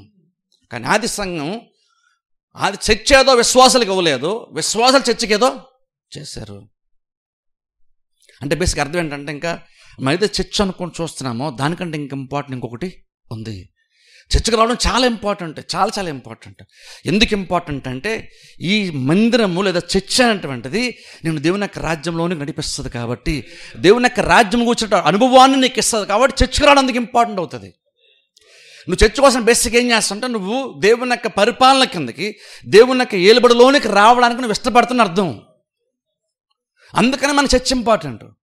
కానీ గుర్తుపెట్టుకోండి, నువ్వు చర్చకు వచ్చేసావు కాబట్టి, లేదా ఆదివారం నువ్వు చర్చకు వచ్చేస్తున్నావు కాబట్టి ఓకే నేను చర్చికి వెళ్ళడమే నా గురి, ఇంకంతకుమించి ఇంక వేరేది ఏమీ లేదు అనుకోకండి. చర్చికి వెళ్ళడమే మన గురి కాదు. చర్చ్ అటువంటిది యాక్చువల్గా ప్రతి విశ్వాసం ఏం చేస్తుందంటే దేవుని యొక్క రాజ్యంతో కనెక్ట్ చేస్తుంది, దేవుని యొక్క రాజ్యంతో కనెక్ట్ చేస్తుంది. అందుకని ఇప్పుడు చూడండి, మనం ఎగ్జాంపుల్ మళ్ళీ చెప్తున్నాం. బాప్టిజం తీసుకున్నప్పుడు బాప్టిజం తీసుకున్నందుకు సంతోషం కాదు, రక్షణ పొందినందుకు సంతోషిస్తాం మనం, అంతే కదా. బాప్టిజం తీసుకున్న సంతోషం కాదు, రక్షణ పొందినందుకు సంతోషిస్తాం. ఆ రక్షణ బహుశా నీకు కనబడకపోవచ్చు, కానీ ఈ అనుభవం ఏం చెప్తుందంటే నాకు రక్షణ వచ్చిందని అనుభవం చెప్తుంది. అందుకని ఖచ్చితంగా బాప్టిజం తీసుకోవడం ఖచ్చితంగా అవసరం. సంతోషిస్తాం, బాప్టిజం తీసుకున్నాం సంతోషిస్తాం, కానీ కేవలం బాప్టిజం తీసుకున్నందుకు కాదు, దాని ద్వారా మనకు వచ్చిన రక్షణ బట్టి సంతోషిస్తాం మనం. అలాగే చర్చకు రావడం మంచిదే, చర్చకు వస్తే కూడా సంతోషించాలి మంచిదే, చర్చకు రాకపోతే నీకు బాధ ఉండాలి ఖచ్చితంగా. కానీ అల్టిమేట్ ఏంటి, నీ గురేంటి, జస్ట్ చర్చకు రావడం నీ గురి కాదు. చర్చ్ కంటే ఇంకా ఇంపార్టెంట్ దేవుని యొక్క రాజ్యం అనేటువంటిది ఒకటి ఉంది. అందుకే ఇక్కడ యోహాను మాట అన్న క్రీస్తు మాట ఎక్కడైనా సరే మీరు నమ్మి మీరు చర్చిలోకి మీరు అందరూ వచ్చేయాలి అని, అలాగా ఏదో ఒక బిల్డింగ్తో కొంతమందితో ఒక గుంపుని, కొంతమంది తన నమ్మినటువంటి వారందరూ గుంపుగా దేవుడు గ్యాదర్ చేయాలంటువంటిది, సమకూర్చాలంటువంటిది క్రీస్తు యొక్క ఉద్దేశం ఎప్పుడు అలా లేదు. అంతకంటే ఉన్నతంగా ఆయన ఆలోచించాడు యేసుక్రీస్తు. అందుకనే బైబిల్ ఎక్కువ మనం సంఘం అన్న మాట చూడం, ఎక్కడ చూస్తాం దేవుని యొక్క రాజ్యం అని మనం చూస్తాం. అంటే అల్టిమేట్ అర్థం ఏంటంటే వీళ్ళందరినీ కూడా ఇది ఒక రాజ్యము. రాజ్యం అన్నప్పుడు ఫిజికల్గా ఒక ప్లేస్ గురించి మనం మాట్లాడట్లేదు. మనం సంఘం అన్నప్పుడు ఏం చెప్తాం అంటే దేవుడు పరిపాలించేటువంటి ఒక స్థితి గురించి మనం మాట్లాడతాం, ఒక ప్లేస్ గురించి మనం మాట్లాడట్లేదు. ఇప్పుడు అందుకని సంఘం, అందుకని మనకు అంత ఇంపార్టెంట్. ఎందుకంటే ఇక్కడికి మనం వచ్చిన బేసిక్ ఇక్కడ ఏం జరుగుతుందంటే ఇక్కడ నీ ఇష్టం నా ఇష్టం జరగదు. ఇక్కడ యాక్చువల్గా దేవుడు రాజ్యము చేస్తాడు, దేవుని యొక్క పరిపాలన కిందకి అందరూ వస్తున్నాం. ఇక్కడ ఎవరు గొప్ప కాదు, ఎవరు తక్కువ కాదు, అందరం అల్టిమేట్గా దేని కిందకు వచ్చాం, ఒకే అంబ్రెల్లా కిందకు వచ్చాం, ఒకే గొడుగు కిందకు వచ్చాం. ఏ గొడుగు అది, ఏ అంబ్రెల్లా అంటే దేవుడు పరిపాలించే ఒక ప్లేస్లోనికి, ఒక సిచ్యువేషన్లోనికి మనం వచ్చాం. అందుకనే సంఘం అంటే ఫస్ట్ అందుకే అంత ఇంపార్టెంట్ అవుతుంది. చర్చ్ అన్నప్పుడు దేవుడు యాక్చువల్ అపోస్టలిక్ ఫెలోషిప్ చర్చ్ అని దేవుడు అలా చూడు. యాక్చువల్గా దేవుడికి డినామినేషన్స్ అని అయ్యని మనం మాడతాం, చిన్న సంఘం పెద్ద సంఘం మెగా సంఘం మెగా చర్చ్ అని ఇవన్నీ మనం మాడతాం. దేవుడు అలాగనా? దేవుడికి సిఎస్ఐ, మీరు అక్కడికి వెళ్ళేసి నేను సిఎస్ఐ అని చెప్పినా సరే దేవుడు అసలు అది అర్థం కూడా కాదు దేవునికి. అవన్నీ దేవునికి అసలు, ఎందుకంటే దేవుడు అంతకన్నా చాలా ఉన్నతంగా ఆలోచిస్తాడు. మనం ఎంతసేపు మాది సిఎస్ఐ బ్యాక్గ్రౌండ్, మాది పెంతెకోస్తు బ్యాక్గ్రౌండ్ అండి, మాది ఆ బ్యాక్గ్రౌండ్ ఇది అని మనం చెప్పుకుంటున్నాం. అలాగా ఆర్ఎస్ఎం అని లేదంటే లోతర్ అని మనం చెప్పుకుంటున్నాం. దేవుడు అసలు నువ్వు పరలోకి వెళ్ళినప్పుడు దేవుడు అసలు నువ్వు ఏ డినామినేషన్ కూడా దేవుడు క్వశ్చన్ చేయడు. ఎందుకంటే అసలు చర్చ్ అన్నది అసలు దానికి సంబంధమే లేదు. జస్ట్ ఒక గుర్తింపు కోసం బహుశా ఏదైనా పేరు పెట్టుకోవచ్చేమో, పేరు పెట్టుకోవడం తప్పని చెప్పలేదు, పెట్టుకోవచ్చు. జస్ట్ మనం భౌతికమైన ప్రపంచంలో ఒక అడ్రస్ ఉండాలి, ఒక గుర్తింపు ఉండాలి, కాబట్టి ఒక పేరు ఉండాలి, కాబట్టి ఏదో పేరు పెట్టేసాం అంతే. కానీ మనం ఆలోచించినప్పుడు మాత్రం అంతకంటే లోతుగా మనం ఆలోచించడం నేర్చుకోవాలి. ఇక్కడ దేవుడు సంఘం అన్నప్పుడు బేసిక్గా దేవుడు దేని గురించి మాట్లాడుతున్నాడు అంటే దేవుడు తన పరిపాలించేటువంటి స్థితి గురించి దేవుడు మాట్లాడుతున్నాడు. ఇప్పుడు డిఫరెన్స్ చెప్తాను, పరలోకంలో అల్టిమేట్గా దేవుడే నడిపిస్తాడు, అది ఆ ప్లేస్ అంతా కూడా ఆయన కంట్రోల్లో ఉంటుంది. కానీ ఈ భూలోకం నుంచి మనం రక్షణ పొందిన తర్వాత యేసుక్రీస్తుడు ఇవన్నీ ప్రార్థన చేసినప్పుడు కూడా నేను వీరు లోకంలో నేను తీసుకెళ్ళిపోవాలని ప్రార్థన చేయట్లేదు, కానీ వీరు నీ లోకంలోనే ఉండాలి, కానీ లోకంలో వారిని కాపాడు అని క్రీస్తు ప్రార్థన చేస్తాడు. యోహాను సువార్తలో మనం చూస్తే మనం అనుకుంటామంటే రక్షణ పొందాలి, నేను చచ్చిపోతే పరలోకం వెళ్ళిపోతాను, హ్యాపీగా ఉంటాను అనుకుంటాం, చచ్చిపోతే పరలోకం పోదామని మనం అనుకుంటున్నాం. కానీ దేవుడు మాత్రం నేను రక్షించింది నిన్ను వీళ్ళని త్వరగా నేను పరలోకాన్ని తీసుకెళ్ళిపోవడానికి కాదు, నాకు ఒక పర్పస్ మీద నేను భూమి మీద పెట్టాను, వీళ్ళని ఎక్కువ కాలం నువ్వు భూమి మీదే యాక్చువల్గా ఉండాలి. పరలోకం వెళ్ళిపోవడానికి మనం తొందరపడకూడదు, ఎందుకంటే జస్ట్ దేవుడు రక్షించింది పరలోకాన్ని తీసుకెళ్ళిపోవడానికి కాదు, ఒక పర్పస్ దేవుడు ఇక్కడ మనల్ని పెట్టాడు. ఆ పర్పస్ ఏంటి? పరలోకంలో అంటే నేరుగా దేవుడే పరిపాలిస్తాడు ప్రతిదీ కూడా. పరలోకములో దేవుడు నేరుగా పరిపాలిస్తాడు. కానీ దేవుని యొక్క రాజ్యం అనే విషయానికి వచ్చేసరికి ఈ భూమి మీద మాత్రము దేవుడు నేరుగా పరిపాలించడు. దేవుడు రాజ్యము చేస్తాడు, అధికారము చలాయిస్తాడు. ఎలాగంటే సంఘము ద్వారా. అందుకనే అక్కడ పేతురుతో యేసుక్రీస్తు మాట్లాడుతున్నప్పుడు ఈ బండ మీద నా సంఘాన్ని నేను కడతాను అన్న మాటతో సంఘం యొక్క బలం గురించి గొప్పతనంగా మాట్లాడుతున్నారు. చూడండి, సంఘం ఎంత బలమైందంటే పాతాళంలో ఒక ద్వారాలు దీని ఎదుట నిలువ నేరవు. ఇప్పుడు చూడండి, సంఘం అంటే అదని మాట్లాడుతున్నప్పుడు అప్పుడు మనం ఆ ప్లేస్లో మన చర్చని పెట్టకూడదు, లేదా పెద్ద చర్చని పెట్టకూడదు. మనం ఇప్పుడు అలా ఫిజికల్ అలా చూడకూడదు. సంఘం అంటే బేసిక్ ఏంటంటే దేవుడు పరిపాలించేటువంటి ఆ స్థితి గురించి, ఆ డొమినియన్ గురించి మాట్లాడుతున్నారు. ఆయన పెత్తనం చలాయించేటువంటి ఆ ప్లేస్ గురించి మాట్లాడుతున్నారు. అదంటే ఎలా ఉంటుందని చెప్తున్నారంటే అక్కడ పాతాళంలో ఒక ద్వారం నీ ఎదుట నిలవనేరవు. ఎవరి గురించి మాట్లాడుతున్నాడు? ఖచ్చితంగా పేతురు గురించి అయితే కాదు. అక్కడ పేతురు చెప్పలేదు, అక్కడ పేతురు మీద సంఘాన్ని కడతానని చెప్పలేదు. అక్కడ పేతురుని ఒప్పుకున్నావు కదా, నువ్వు సజ్జుడు అంటే దేవుని కుమారుడిని క్రీస్తుని ఒప్పుకున్నావు కదా, ఆ ఒప్పుదల మీద నా సంఘాన్ని నేను కడతాను. సంఘం ఎంత బలంగా ఉంటుందంటే అని మాట్లాడుతున్నారు. ఇప్పుడు ఆయన సంఘం అంత బలమైంది, పాతాళంలో ఒక ద్వారం దాని నిలవని అన్నప్పుడు దాని అర్థం ఏంటంటే యాక్చువల్ అక్కడ నీ అధికారం గురించి, నీ భక్తి, నీ యొక్క విశ్వాసం గురించి, నీ ప్రార్థన స్థితి గురించి అక్కడ క్రీస్తు మాట్లాడలేదు. దేవుని యొక్క డొమినియన్ గురించి మాట్లాడుతున్నారు. అంటే దేవుడు పరిపాలించేటువంటి ప్రజలు కాబట్టి అక్కడ దేవుని యొక్క పెత్తనం, దేవుని యొక్క అధికారం అక్కడ నడుస్తుంది కాబట్టి పాతాళంలో ఒక ద్వారాలు ఇక్కడ నిలినారు. నిన్ను బట్టి పాతాళం భయపడుతుంది కాదు, నువ్వు ఎవరి కింద ఉన్నావో దాన్ని బట్టి పాతాళం నీకు భయపడుతుంది. అందుకని అంత పవర్ఫుల్ స్టేట్మెంట్ ఇచ్చారు సంఘం అన్నప్పుడు. ఈ రోజుల్లో మనం ఏమంటామంటే సంఘాలు అన్నీ పాడైపోయినండి, సంఘాలు అంతా కమర్షియల్ అయిపోయింది మనం అంటున్నాం. ఎందుకంటే మనం భౌతికంగా మనం ఒక సైడ్ మాత్రమే చూసాం కాబట్టి. కానీ దేవుడు ఇంకొక సైడు దేవుడు చూశాడు. దేవుడి మాట అన్నప్పుడు తర్వాత తరాలు ఎలా ఉంటాయి, దేవుడు తెలియక మాట అన్నాడు అనుకుంటారా? నేను పొరపాటు ఇలా స్టేట్మెంట్ ఇస్తాను, సంఘాలు యాక్చువల్ అది కాదు అన్నాడు క్రీస్తు అలా అంటాడా? మనకు అభిప్రాయాలు మారిపోతాయి సంఘాల గురించి. కానీ దేవునికి ఎప్పుడు ఓకే, ఆయన సర్వజ్ఞాని, ఆయనకు అన్నీ తెలుసు కూడా ఇంకొన్ని స్టేట్మెంట్ అని ఇచ్చాడు. అంటే అర్థం ఏంటంటే సంఘం అంటే దేవుడు ఇంకేదో చూశాడు, దాన్ని మనం ఇప్పుడు యాక్చువల్గా చూడలేకపోతున్నాం. అందుకనే ఇంత బలమైన స్టేట్మెంట్ సంఘం గురించి క్రీస్తు ఇస్తున్నాడు. ఎందుకంటే ఈ పరలోక రాజ్యం ఏదైతే ఇక్కడ మనం ఈ రాజ్యం, దేవుని యొక్క రాజ్యం ఏదైతే మనం అంటున్నామో, ఇక్కడ దేవుడు తన ప్రజల ద్వారా దేవుడు పరిపాలిస్తాడు. అందుకనే చూడండి, ఇక్కడ దేవుడు ఇక్కడ మనల్ని ఎందుకు పెట్టాడు? రక్షణ పొందాక నేను మనల్ని పరలోకానికి తీసుకెళ్ళిపోకుండా క్రీస్తు ఇంకను ఇక్కడ మనల్ని ఎందుకు ఇక్కడ భద్రపరుస్తున్నాడు, మన అవసరం ఎందుకు తీరుస్తున్నాడు, మనకు రోగం వస్తే స్వస్థపరుస్తున్నాడు. ఎందుకని దేవుడు వీలంత వరకు ఈ భూమి మీద విశ్వాసాలను ఉంచే ప్రయత్నం దేవుడు చేస్తున్నాడు తెలుసా? దేవుని ప్రజలు అన్నవారే కనుక ఒకవేళ ఈ భూమి మీద లేకపోతే దేవుని యొక్క అధికారం కూడా ఈ భూమి మీద నడవదు. దేవుడే కనుక తన ప్రజల్ని భూమి మీద ఉంచకపోతే దేవుని యొక్క అధికారం కూడా ఇక్కడ నడవదు. ఎందుకంటే ఇక్కడ పరలోకం నేరుగా అధికారం చలాయిస్తాడు, కానీ ఇక్కడ మాత్రము దేవుడు నేరుగా అధికారం చలాయించడు, మన ద్వారా దేవుడు అధికారాన్ని చలాయిస్తాడు. అందుకని పరలోక ప్రార్థనలో కూడా నీ రాజ్యం వచ్చునుగా కన్నారు చూసారా? అందులో బహుశా ఆయన రాకడ గురించి కూడా అందులో ఉండొచ్చు అర్థము. కానీ బేసిక్ అర్థం ఏంటంటే నీ రాజ్యం వచ్చునుగా కంటే ఆ రెండో రాకడ గురించి కాదు, నీ రాజ్యం వచ్చును గాక, నీ చిత్తం జరుగును గాక. అంటే అర్థం ఏంటంటే నీ అధికారం ఇక్కడ రావాలి, నువ్వు అనుకుంది ఇక్కడ జరగాలి. ప్రార్థన ఒక బేసిక్ మెయిన్ పాయింట్గా ఏం చెప్పారు క్రీస్తు అంటే, మెయిన్ పాయింట్స్ ఒకటి ఏంటంటే నీ రాజ్యం వచ్చును గాక అంటే, నీ రాజ్యం అంటే ఆయన ఏదో రెండో రాకలు ఆయన వచ్చేసేయాలి, మనందరం త్వరగా వెళ్ళిపోవాలి అని కాదు. ఆ పర్పస్ అది కాదు. నీ రాజ్యం వచ్చును గాక అన్న తర్వాత నీ చిత్తం అంటే నీకు ఇష్టమైన జరుగును గాక అన్నారు అక్కడ క్రీస్తు. అంటే అర్థం అంటే నీ ఏలుబడి భూమి మీదకి రావాలి అంటే మేము అది ఆశపడుతున్నాం. నువ్వు వచ్చి ఇక్కడ ఈ ప్రపంచాన్ని, మనుషులతో నిండిపోయినటువంటి ప్రపంచాన్ని నువ్వు డామినేట్ చేయాలి, నువ్వు అనుకుంది ఈ భూమి మీద జరగాలి. అది ప్రార్థన. అంటే అల్టిమేట్ అర్థం ఏంటంటే యేసుక్రీస్తు కూడా బేసిక్ విశ్వాసం కూడా ఏం నేర్పించే ప్రయత్నం చేశాడంటే, మీరు రక్షణ పొందిన తర్వాత పరలోకం కొరకు ఎదురు చూడండి అని చెప్పట్లేదు. అది ఎలాగో జరగాల్సినప్పుడు జరుగుతుంది, నువ్వు అడిగావు కాబట్టి ఆయన వచ్చేస్తాడని కాదు.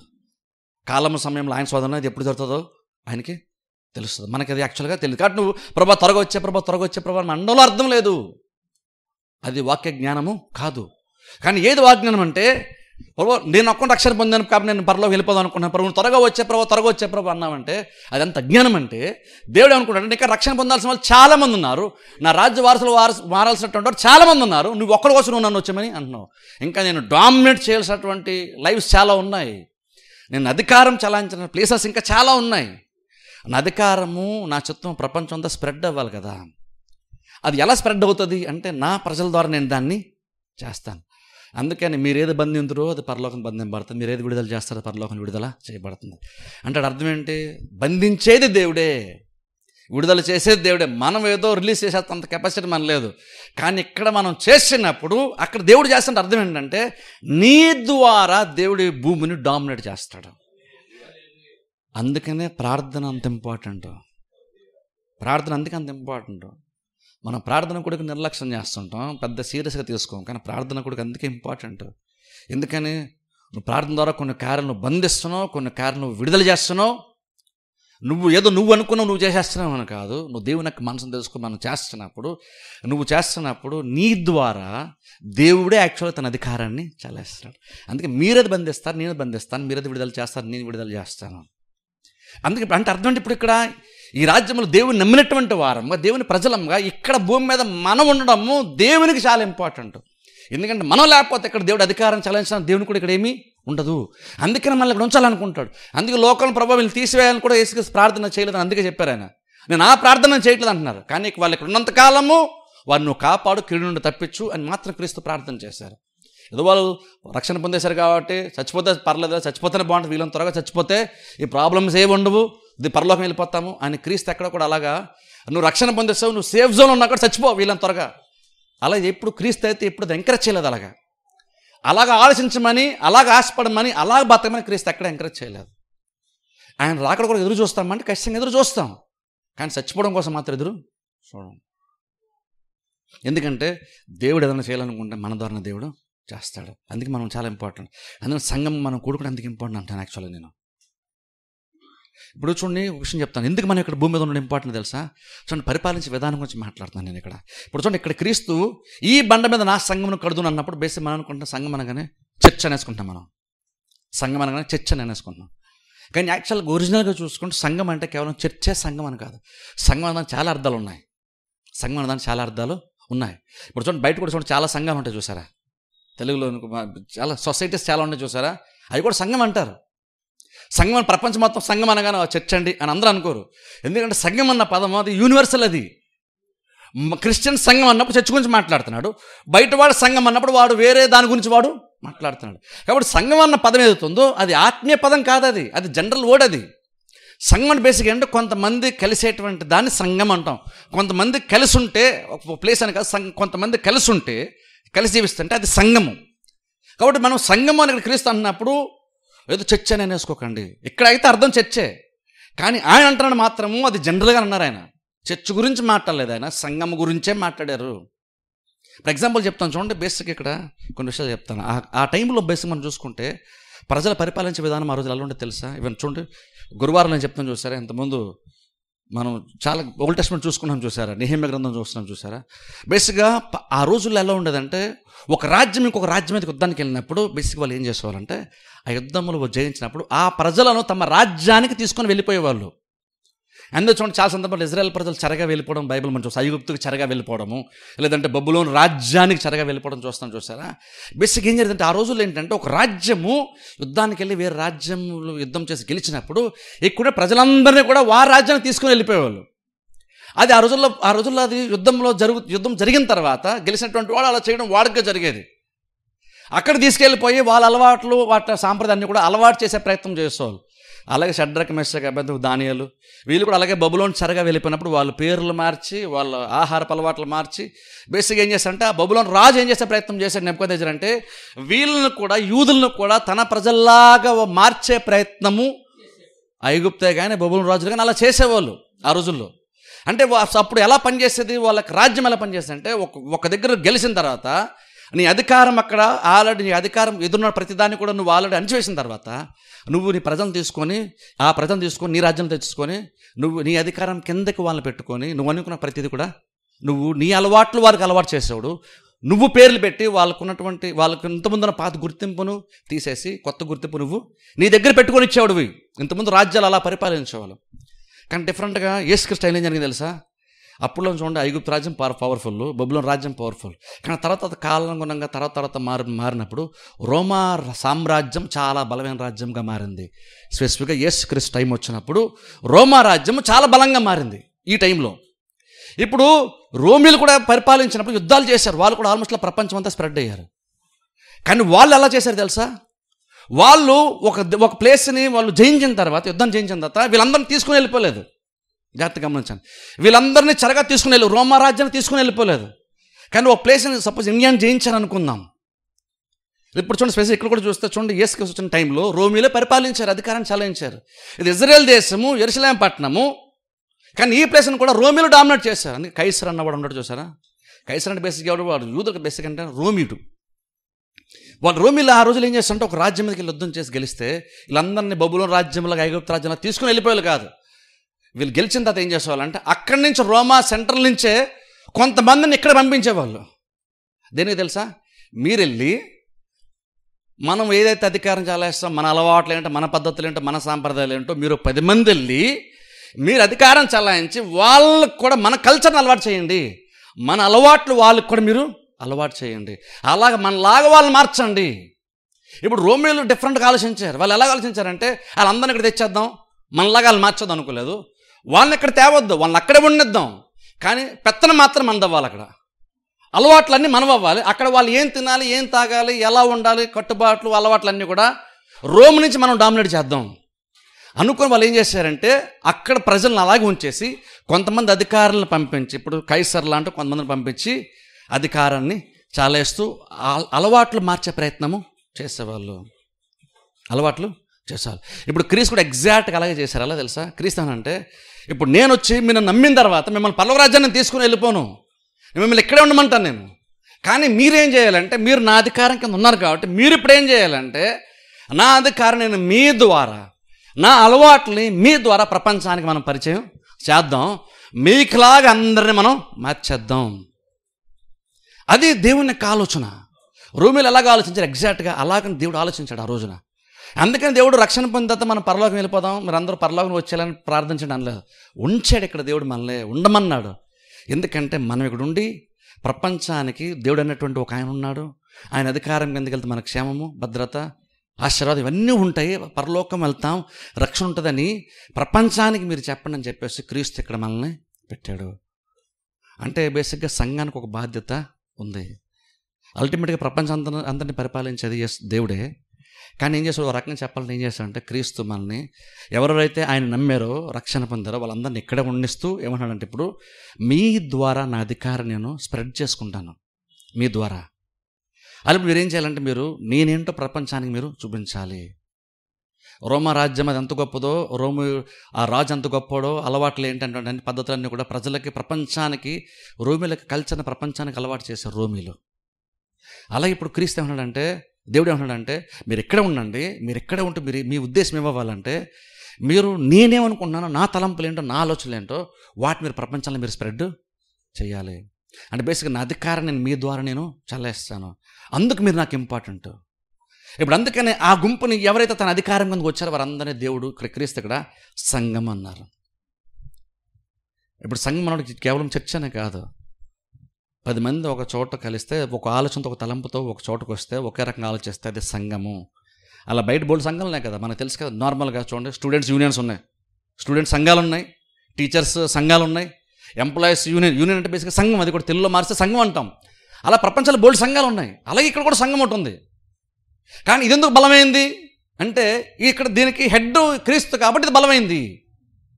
కానీ ఇది కూడా అలాంటి సంఘం లాంటిది. ఇది కూడా ఇక్కడ క్రీస్తు ఇక్కడ ఈ బండ మీద సంఘాన్ని కడతా అన్నప్పుడు ప్రభు చర్చ కడతావా అనలేదు వీళ్ళందరూ. వాళ్ళకు కూడా తెలిసింది ఏంటంటే సంఘం అంటే చాలా ఉన్నాయి కదా సంఘాలు, అలాగే ఈయన కూడా ఏదో ఒక గుంపుని ఏర్పాటు చేస్తాడు అనుకొని వాళ్ళు కూడా అర్థమైంది ఆ రోజున. యేసుక్రీస్తు ఎక్కడ ఏ పదాలు వాడినా సరే చూడండి, అందుకనే ప్రభుత్వ పరంగా వ్యతిరేకత చాలా వచ్చేది. ఎందుకు తెలుసా? ఆయన ఏదో కొంత ఆత్మీయ పదాలే వాడలేదు. ఆయన పదాలు వాడినప్పుడు యాక్చువల్గా నువ్వు రాజు అంటే నేను రాజుని అన్నాడు. అప్పుడు ఆలోచించండి, ఆ రాజ్యం ఆలో ఒక రాజు ఉండగా ఇక్కడ ఒకడు వచ్చి నేను రాజుని అన్నాడు అనుకోండి, ఆ రాజుకి ఎలా ఉంటుంది? అందుకనే క్రీస్తుని కూడా చంపే ప్రయత్నము చేశారు. ఆయన కూడా ఆయన రాజు అని చెప్పుకున్నప్పుడు శిష్యులు కూడా ఒక సందర్భంలో ఏమంటున్నారంటే ఈ రోమీలు మమ్మల్ని బాగా డామినేట్ చేస్తున్నారు కాబట్టి వీళ్ళందరినీ పంపించేసి అధికారాన్ని, తిరుగుబాటు అనేటువంటి ఒక దాన్ని తీసుకొచ్చి మమ్మల్ని అందరూ గుంపుగా ఏర్పాటు చేసి ఒక తిరుగుబాటు కార్యక్రమాన్ని తీసుకొచ్చి రోమీలను తరివేసి ఈయన హెడ్ అయిపోయి ఈయన రాజు అయిపోయి మమ్మల్ని పరిపాలిస్తాడు అనుకున్నారు. కానీ క్రీస్తు భౌతికమైనటువంటి రాజ్యం గురించి మాట్లాడలేదు, ఆత్మ రాజ్యం గురించి మాట్లాడారు. ఇది కంటికి కనబడదు కానీ ఇంకొక ఇది ఒక రాజ్యము. కానీ దీనికి కూడా ఒక రాజు ఉన్నాడు, ఆయన కూడా ఇక్కడ మనల్ని పరిపాలిస్తాడు. అందుకని ఇక్కడ క్రీస్తు అన్నారు, ఈ బండ మీద నా సంఘాన్ని కడతాను. సంఘం ఎంత బలమైందంటే పాతాళలోక ద్వారాలు దాని ఎదుట నిలవనేరవు. ఇప్పుడు అందుకని చూడండి, సంఘం మనం మాడుతున్నప్పుడు దేని గురించి మాడుతున్నాం అంటే మనం అల్టిమేట్గా ఏంటంటే జస్ట్ మనం 10 మంది 20 మంది 30 మంది కూడుకున్నటువంటి ఒక ప్లేస్ కాదు, ఒక గుంపు కాదు. ఇది యాక్చువల్ ఏంటంటే ఇది దేవుని యొక్క రాజ్యముతో సంబంధం కలిగినటువంటి, దేవుని యొక్క అధికారం కిందకు వచ్చినటువంటి ప్రజల గురించి మనం మాట్లాడుతున్నాం. ఇక్కడ హెడ్ ఎవరు అంటే యాక్చువల్గా క్రీస్తు ఇక్కడ మనకి హెడ్. ఇక్కడ అల్టిమేట్గా దేవుడు కూడా ఏంటంటే నువ్వు దేవుని దగ్గర నుంచి పొందుకోవడమే కాదు, దేవుడు నీ ద్వారా కూడా కొన్ని కార్యాల ప్రపంచానికి పరిచయం చేద్దామని దేవుడు అనుకుంటున్నాడు.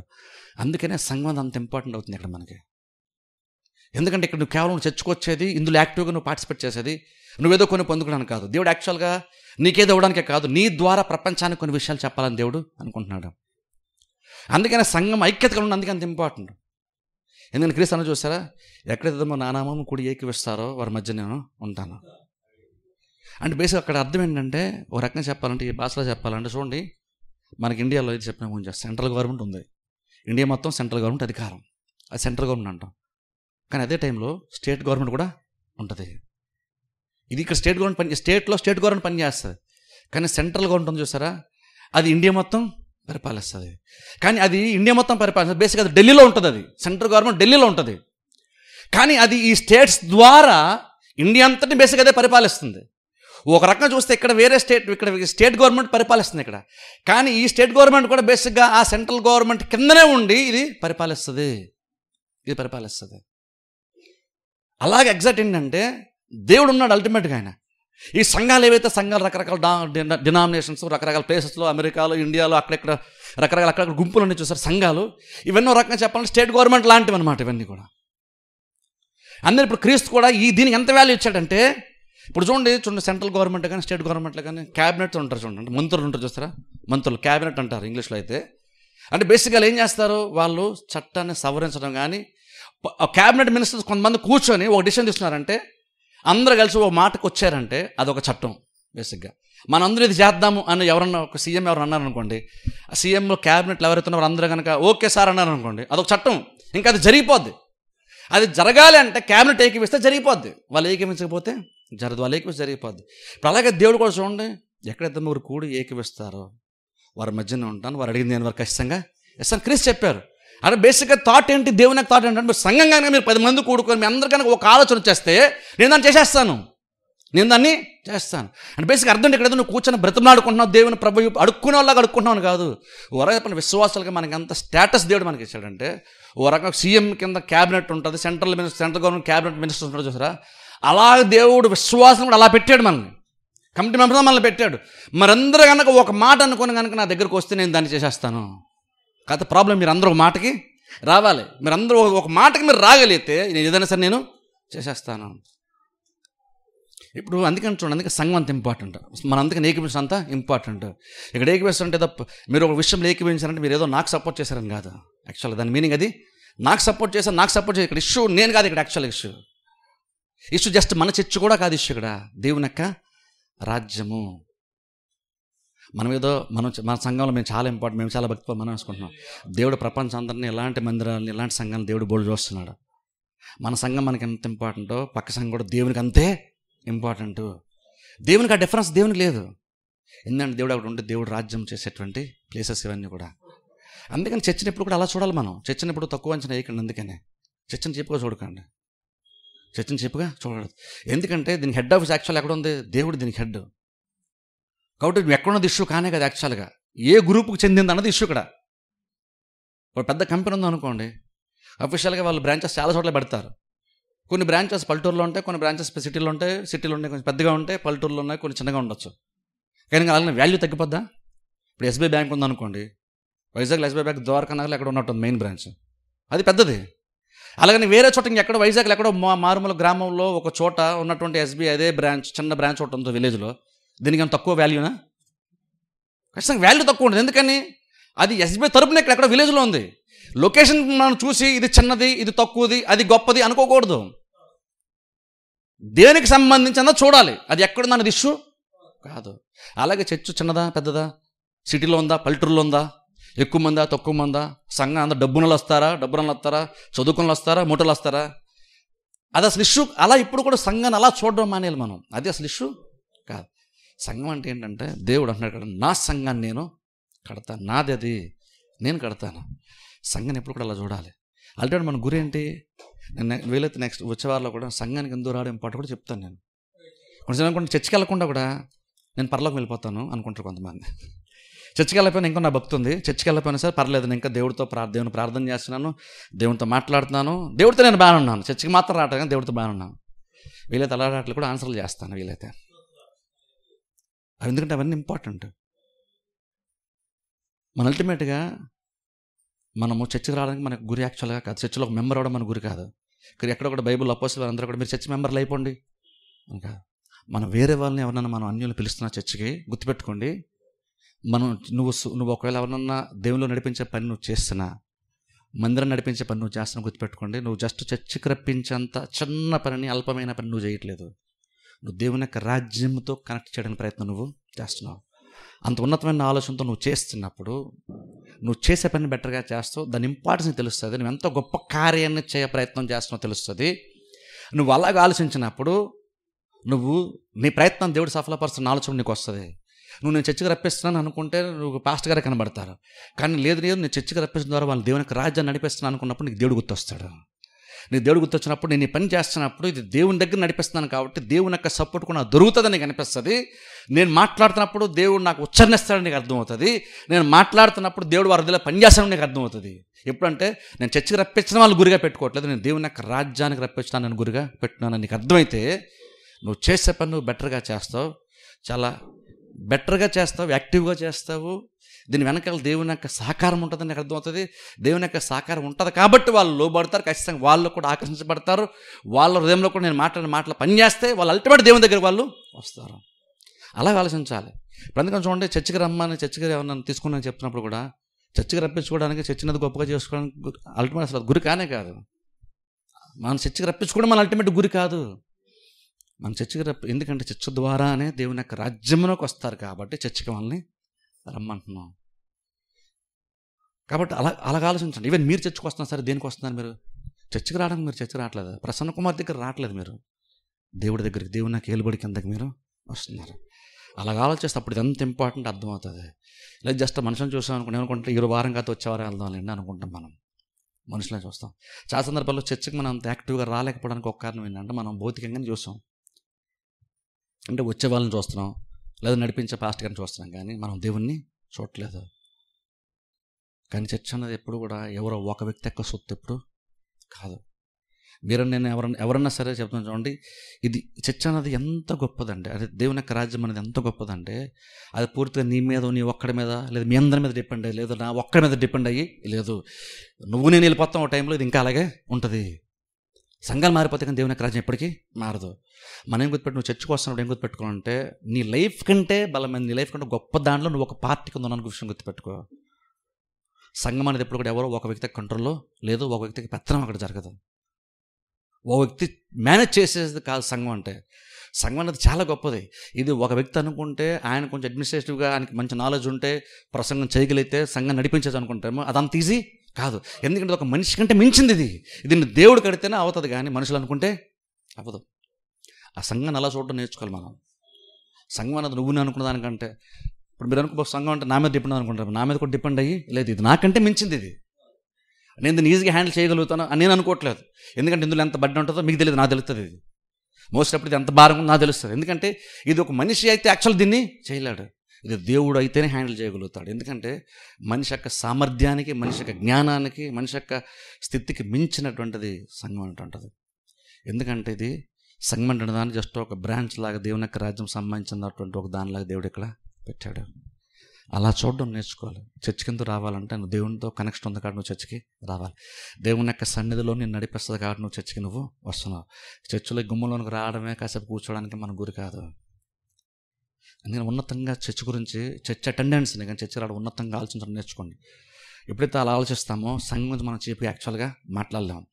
మనం కనుక ఎవరైనా సంఘం అంటే నేను జనరల్గా నువ్వే ఒక్క విశ్వాసం నువ్వు చీప్గా మాట్లాడుతున్నా సరే దాని అర్థం ఏంటంటే నీకు సంఘం యొక్క వాల్యూ నీకు తెలియని అర్థం. దేవుడు నీకంటే పరిశుద్ధ, దేవుడు నీకంటే గొప్పడు, రక్తమిచ్చి కొన్నాడు ఆయన. ఆయన సంఘం గురించి ఆయన చీప్గా మాట్లాడు, కానీ మనుషులంగా మనం మాడతాం. ఏమనుకుంటున్నామంటే మనం గొప్పలు అనేసుకుంటున్నాం. మనం ఇక్కడ వాళ్ళు సరిగ్గా చర్చకు రారండి అని కొంతమంది, లేదా వాళ్ళ భక్తి జీవితాన్ని బట్టో వారి స్థితిగతులను బట్టో కొన్నిసార్లు మనం కొంతమంది తక్కువ చేసి మాడుతుంటాం మనం. కానీ గుర్తుపెట్టుకోండి, చర్చ అన్నది నీకంటే నాకంటే మనందరికంటే చాలా ఉన్నతమైనది, చాలా గొప్పది, దానికి చాలా విలువ ఉంది, చాలా బలమైనది. అందుకని క్రీస్తు అన్నారు, పాతలోక ద్వారాలు దాని ఎదుట ఉన్నారు. చర్చను అలా చూడడం నేర్చుకోండి. ఎంతమంది వస్తున్నారు అనేది ఇష్యూ కాదు, ఎవరు నడిపిస్తున్నారు అనేది ఇష్యూ యాక్చువల్గా కాదు. ఇది దేవుడిది. దేవుడు పరిపాలించి దేవుడు అధికారం చలాయిన ఒక ప్లేస్ ఇది. అలా చూడండి. నేను చర్చకి ఎందుకు వస్తానంటే, నేను దేవుని యొక్క అధికారం ఏంటంటే దాని కింద ఉన్నాను కాబట్టి నేను చర్చకి నేను వెళ్తున్నాను. ఎందుకంటే నేను కొన్ని కార్యాలు చేసేటప్పుడు దేవుడు నా ద్వారా కొన్ని కార్యాలని చేస్తాడు. నేను అందుకే దేవునికి ఇంపార్టెంట్. పరలోకంలో అంటే దేవుడు నేరుగా ఆయన అనుకుంది జరిగించేస్తాడు, కానీ భూమి మీద మాత్రం ఆయన అనుకుంది మన ద్వారా జరిగిస్తాడు. అందుకే నువ్వు నేను మనం, అందుకే సంఘం అంత ఇంపార్టెంట్. సంఘం అందుకని ఐక్యత ఉన్నంత ఇంపార్టెంట్. ఒకసారి ఒక సంఘానికి ఒకసారి వచ్చిన తర్వాత యాక్టివ్గా అందులో ఉండడం అందుకే ఇంపార్టెంట్. నీకు ఇంట్రెస్ట్ లేదు కాబట్టి మానేస్తానంటే కుదరదు, నచ్చగా మానేస్తానంటే కుదరదు, లేదా నాకు టైం లేదు కాబట్టి నేను రానంటే కుదరదు. మనం ఒకరు చర్చకి రమ్మని మనం పిలుస్తున్నా బేసిక్గా అర్థం ఏంటంటే, జస్ట్ నేను ఏదో ఈ 4 గోళ్ల మధ్యకి రూఫ్ కిందకి రప్పించుకునే ప్రయత్నం కాదు, దేవుని యొక్క రాజ్యంతో కనెక్ట్ చేసే ప్రయత్నం. అంత ఉన్నతంగా చూడాలి చర్చ అన్న దాన్ని. నువ్వేమన్నా నీ కుటుంబ సభ్యులను చర్చకి రప్పించుకున్నా, లేదా నీ బంధువులు రప్పించుకున్నా, అన్యులను నువ్వు చర్చకి రప్పించుకునే ప్రయత్నం చేసినా, బేసిక్గా మనం ఏం చేస్తామంటే చర్చకి రప్పించుకునే ప్రయత్నం కాదు, దేవుని యొక్క రాజ్యంలోని కాలం తీసుకొచ్చే ప్రయత్నం నువ్వు చేస్తున్నావు. అదంత ఇంపార్టెంట్ అవుతుంది. చర్చ్ కంటే ఇంపార్టెంట్ ఇంకోటి, దీన్ని దాటి ఇంకోటి ఉంది, అందులోనికి తెచ్చే ప్రయత్నమే చాలామందిని చేస్తున్నాం. అలా ఎప్పుడైతే ఆలోచిస్తామో నువ్వు బెటర్గా సువార్త చెప్పగలుగుతావు, లేదా బెటర్గా ఇతరులతో మాడుతావు. నువ్వు సంఘాన్ని కూడా తలుచుకుంటే నడిపించగలుగుతాం. ఖచ్చితంగా కొంచెం కష్టం అవ్వచ్చు, కానీ చెప్తే ఖచ్చితంగా వింటారు. ఎందుకు వింటారంటే నీ వాక్చాతుర్యాన్ని బట్టి వింటారని చెప్పట్లేదు. నువ్వు కరెక్ట్గా నువ్వు ఎక్కడికి వాళ్ళు నడిపిస్తున్నావు నీకు అర్థమైతే అప్పుడు ఆటోమేటిక్గా నువ్వు మాట్లాడే విధానంలో, నువ్వు ఆలోచించే విధానంలో ఎఫెక్ట్ చేస్తుంది. దాంతోపాటు దేవుడు కూడా వారి మనసులో కార్యం జరిగిస్తాడు నువ్వు తలుచుకొని చేసినప్పుడు. అలాగా మన ఇంకొన చాలామందిని అన్యుల్ని కానీ, లేదా రాకుండా నిర్లక్ష్యమైనటువంటి కుటుంబ సభ్యులు కూడా మన చర్చకి ఈజీగా రప్పించుకోవచ్చు, మనం ఫస్ట్ ఆఫ్ ఆల్ ఇలాగ ఆలోచించగలిగితే. అందుకని అలాగ ఆలోచిద్దాం. సంఘం అంటే ఏదో కొంతమంది కూడుకున్నారు, ఒక మనిషి నడిపిస్తాడు, ఆయన అండర్లో ఉంది, ఈయన అండర్లో ఉంది, అది కాదు. దాని మించి మనం చూద్దాం. క్రీస్తు ఎంత గొప్పగా బైబిల్లో మాట్లాడే సంఘం నుంచి అంత ఉన్నతంగా మన ఆలోచన విధానాన్ని మార్చేసుకుందాం. చిన్న చిన్న లోటుపాట్ల సంఘంలో ఉంటాయి, కానీ ఇంకొను దేవుడు సంఘాన్ని ఎలా చూశాడో, నీకంటే బెటర్గా మనుషుల గురించి బాగా తెలిసినటువంటి క్రీస్తు బెటర్గా మాట్లాడే సంఘం గురించి సాక్షి చెప్తున్నప్పుడు మనం కూడా ఆయనలాగా ఆలోచించడం నేర్చుకోవాలి. ఎందుకంటే ఆయన డామినేట్ చేసేటువంటి ఒక ప్లేస్ ఇది. అది గుర్తుపెట్టుకొని మన ద్వారా దేవుడు చాలా కార్యాలు చేస్తాడు. చర్చకొచ్చేది నువ్వేదో పొందుకోవడానికి కాదు, దేవుడు ప్రపంచానికి ఇంకేదొద్దాం అంటున్నాడు కాబట్టి నేను ఇక్కడ పెట్టాడు. ఒక క్యాబినెట్ మినిస్టర్ లాగా దేవుడు మనల్ని ఇక్కడ పెట్టాడు. అంత రెస్పాన్సిబిలిటీ దేవుడు మనకి ఇచ్చాడు, అంత హుందాతనాన్ని ఇచ్చాడు, అంత గౌరవాన్ని దేవుడు మనకి ఇచ్చాడు. అందుకని ఏదో నేను చిన్న విశ్వాసం అంటే చిన్న సంఘానికి వెళ్తున్నాను, మాది పెద్ద ఇంపార్టెంట్ ఏముందని అనుకోకండి. దేవుడు ఎంతో ఎనలేని గౌరవం దేవుడు మనకి ఇస్తున్నాడు. ఒక మనిషి నీకున్న కెపాసిటీ, నీకున్న సామర్థ్యం అంతటిని చూసి కూడా గుర్తించినటువంటి మనుషులు, గౌరవం ఉన్నటువంటి మనుషులు ఉంటారు, కానీ దేవుడు మాత్రం నీకు ఇంకా చాలా గుర్తింపుని, గౌరవాన్ని దేవుడు ఇస్తాడు. నువ్వేంటో నీ సమర్థత ఏంటో తెలుసుండి కూడా కొంతమంది గౌరవించరు, కానీ నీకంటే అత్యంత గొప్పడైనటువంటి దేవుడు నీకు ఎంతో గౌరవాన్ని దేవుడు ఇస్తున్నాడు. దాంతో మనం సాటిస్ఫై అవ్వాలి. చక్కగా దేవుని ఉండడానికి మనం ఇష్టపడాలి, ఉండాలి. ఇంకా అలా 10 మంది ఇంకా దేవుని యొక్క చేతి కిందకు వచ్చేటట్లే మనం కూడా ప్రయత్నము చేయాలి. ఎందుకంటే సంఘం అటువంటిది దేవునికి ఉన్నటువంటి, దేవుడు అధికారం చలాయించడానికి, తన చిత్తాన్ని జరిగించడానికి, ఆయన అనుకున్నటువంటి కార్యాలు నెరవేర్చడానికి సంఘం అనేటువంటిది మాత్రమే దేవునికి ఉన్నటువంటి ఏకైక మీన్స్, అది ఏకైక అవకాశం సంఘమే. అప్పుడు ఆలోచించండి, దేవునికి సంఘం ఎంత ఇంపార్టెంట్ అవుతుందో ఆలోచించండి. సంఘం ద్వారానే దేవుడు చేస్తాడు. ఇక్కడ పరలోకం నేరుగా చేస్తాడు, ఇక్కడ మాత్రం సంఘం ద్వారానే. అప్పుడు ఆలోచించండి, అందులో నువ్వు ఒక్కడగా ఉన్నప్పుడు నువ్వు ఎంత ఇంపార్టెంట్ అయ్యి ఉంటావు దేవునికి. మనం ఎంత ఇంపార్టెంట్ అయ్యి ఉంటాము. అంత ఇంపార్టెంట్ కాబట్టి దేవుడు ఎంత వాల్యూ మనకి ఇస్తున్నాడో అది అర్థం చేసుకున్నప్పుడు దేవుడు ఇచ్చినటువంటి గౌరవాన్ని, దేవుడు ఇచ్చినటువంటి గొప్పతనం గంటకి మనం కృతజ్ఞత కలిగి దేవుని బలిష్టమైన చేతికి ఉండి దేవుడు మనం ఎందులో అయితే చేర్చాడో అందులో నమ్మకంగా చివరికి కొనసాగడం మన ప్రయత్నము చేయాలి. ఎందుకంటే సంఘం లేకుండా నువ్వు దేవునికి రాజ్యంలో నువ్వు కనెక్ట్ అవ్వలేవు. ఎలాగైతే బాప్సం లేకుండా రక్షణ లేదో, సంఘం లేకుండా నీకు దేవునికి రాజ్యంలో నువ్వు కనెక్ట్ అవ్వలేవు. నువ్వు చర్చకు రాలేదంటే బేసిక్ అర్థం, నువ్వు జస్ట్ చర్చ్ చోట మిస్ అవుతున్నావు కాదు, నువ్వు దేవుని యొక్క రాజ్యంతో ఉండే కనెక్షన్ నువ్వు మిస్ అవుతున్నావు. అంత పెద్ద ప్రాబ్లం ఇది, ఇంత పెద్ద ప్రాబ్లం. అందరూ ఇప్పుడు కూడా సంఘాన్ని చీప్గా చూడొద్దు. సంఘానికి వెళ్ళడం దాన్ని తక్కువగా చూడకండి. సంఘాన్ని మంచిగా చూడండి. ఎందుకంటే దేవుడు ఎలా చూస్తాను అలాగా చూద్దాం. ఎందుకంటే వెళ్ళిచ్చి కొన్నాడు సంఘాన్ని. అంత గౌరవం ఇద్దాం. అందులో నువ్వు ఉన్నావు కాబట్టి, నీ గౌరవం కూడా అందులో ఉంది కాబట్టి అర్థం చేసుకొని ప్రపంచంలో దేవుని చెత్త జరగడానికి ఉన్నటువంటి ఏకైక అవకాశం మనమే. అది అర్థం చేసుకొని దేవుడు అంతగా మనల్ని పెట్టాడు. మేము ఏకీపిస్తే క్యాబినెట్ మీటింగ్ లాగా మేము ఏకీపిస్తే ప్రార్థన చేసి దేవుడు జరిగిస్తాడంట. మాకు అంత వాల్యూ ఇచ్చాడు, అందుకే మేము ఏకీపించడం ఇంపార్టెంట్ అని సంఘంతో పాటు ఏకీపిస్తే దేవుని చిత్తం జరుగుతుంది. దేవుని చిత్తం నువ్వు కూడా ఉన్నావు కాబట్టి నువ్వు కూడా దేవుని పడతావు. ప్రార్థన చేసి అందరూ తల్ల వంచుకలు మూసుకోండి. చిన్న ప్రార్థన నేనే చేస్తాను. చిన్న ప్రార్థన అందరూ తల్ల వంచుకలు మూసుకోండి. స్తోత్రం. మమ్మల్ని మిక్కిలిగా ప్రేమిస్తున్న పరమ తండ్రి, పరిశుద్ధ దేవ, నీ పరిశుద్ధ శ్రేష్టమైన నామం నాకు వందనములు స్తోత్రాలు చెల్లిస్తున్నాం తండ్రి. ఉదయకాల సమయంలో ప్రభా దేవుని యొక్క రాజ్యం గురించి, సంఘం గురించి కొన్ని ప్రాముఖ్యమైన విషయాలు ప్రభా మీరు మాకు తెలియజేశారు. సంఘం పట్ల ఎలాంటి ఆలోచన మేము కలిగి ఉండాలో మీరు మాకు బోధించారు. మా ఆలోచన విధానాన్ని మార్చే ప్రయత్నం మీరు చేస్తుండగా ప్రభా మీ తలంపులు తండ్రి మా మనసులో పెట్టుకొని మీ తలంపుల ప్రకారంగా ప్రభా మీరు ఇచ్చిన మాటల ప్రకారం మేము ఆలోచిస్తూ మేము ఈ సంఘములో ఒక సభ్యులుగా మేము ఉంటున్నామంటే ప్రభా ఎంత గొప్ప కృపను మాకు ఇచ్చావనేటువంటిది మేము అర్థం చేసుకొని మేము ప్రభా నమ్మకంగా సంఘంలో కొనసాగటానికి మాకు సహాయం చేయమని ప్రార్థిస్తున్నాం. సంఘాన్ని గౌరవించడానికి, సంఘాన్ని గణపరచడానికి, సంఘంలో జరుగుతున్న ప్రతి కార్యాల ప్రభా అన్ని రకములుగా ఏకీవించేటువంటి హృదయాన్ని ప్రతి వారికి మీరు దయచేయమని ప్రార్థిస్తున్నాం. ప్రభా ఐక్యత బలహీనమవుతుండగా బలపరచమని ప్రార్థిస్తున్నాం. సహవాసాన్ని ప్రభు చాలామంది నిర్లక్ష్యం చేస్తుండగా ప్రేరేపించమని ప్రార్థిస్తున్నాము. మందిరం యొక్క గొప్పతనాన్ని ప్రభా, సహవాసం యొక్క గొప్పతనాన్ని, ప్రత్యేకతని, సంఘం ఎంతగా ప్రభా దేవుని యొక్క రాజ్యంలో వాళ్ళు నడిపిస్తుందో, అటు శ్రేష్టమైన అనుభవాన్ని ప్రవేశిస్తుందో, ఎలాగ దేవునికి దగ్గరగా చేరుస్తుందో అది ప్రభా ప్రజలు గ్రహించేటువంటి మనస్సును దయచేయండి. మనోనేత్రాలు వెలిగించండి. నిర్లక్ష్యం ప్రతి వారి కొరకు ప్రార్థిస్తున్నాం ప్రభా. వారందరినీ మీరు దర్శించండి, మాట్లాడండి ప్రభా. సంఘం యొక్క వాల్యూని ప్రభా వారు తెలుసుకోవడానికి సహాయం చేయమని ప్రార్థిస్తున్నాం. వారిని దర్శించి వారితో మాట్లాడి నిర్లక్ష్యం ఉండని ప్రతి వారిని, దూరం అయిపోయిన ప్రతి వారిని ప్రభా మరలా మీరు సంఘంలో చేర్చమని ప్రార్థిస్తున్నాము.